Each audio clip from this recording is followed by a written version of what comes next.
আজ বাদে কাল সরস্বতী পুজো। বাগদেবীর আরাধনায় সকলেই মা সরস্বতী মা পুজো উপলক্ষে কিছু না কিছু আয়োজন করছে। আমরাও এই বছর মা সরস্বতী পুজো উপলক্ষে বীণা, তবলা, হারমোনিয়াম ইত্যাদি ইনস্ট্রুমেন্ট বানানোর চেষ্টা করছিলাম।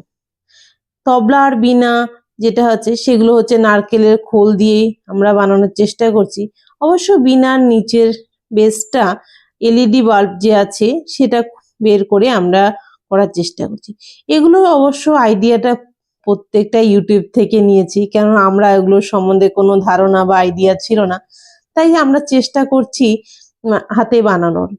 এবছর মা সরস্বতী মার পুজো উপলক্ষে সবার প্রথমে তো এগুলোকে সব কার্ডবোর্ড আর কেটে নিয়ে এবার হচ্ছে কালার করে নিচ্ছি। একটু শুকোতে দিতে হবে, কেননা হচ্ছে যদি না শুকোয় তাহলে প্রপারলি করা যাবে না। তাই তোমাদের সাথে একটু শেয়ার করলাম যে ছোট্ট প্রচেষ্টা।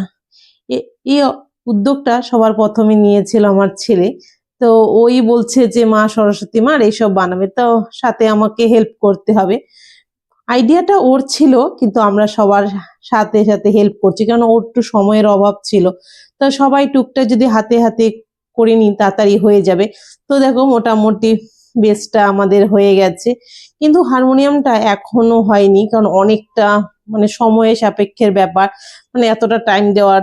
আর হঠাৎ করে আইডিয়া চলে এসেছে, সেইভাবে কোনো প্রিপারেশন আগের থেকে ছিল না, সেজন্য। মোটামুটি কালারটা করে একটু শুকিয়ে নিয়েছি। এবার কার্ডবোর্ড এর মধ্যে কাগজ দিয়ে ওগুলো আঠা দিয়ে লাগিয়ে নিচ্ছি। এবার যে নারকেলের খোলটা বেসটা, এবার এটাকে কার্ডবোর্ড দিয়ে দিয়ে তবলাটাকে রেডি করছি। দেখো মোটামুটি সবগুলো লাগিয়ে আঠা দিয়ে এবার একটু শুকিয়ে নিচ্ছি মোটামুটি সবগুলো। বেসটা তো মোটামুটি তৈরি হয়ে গেছে, এখন রয়েছে আর্ট আর হচ্ছে বিনার।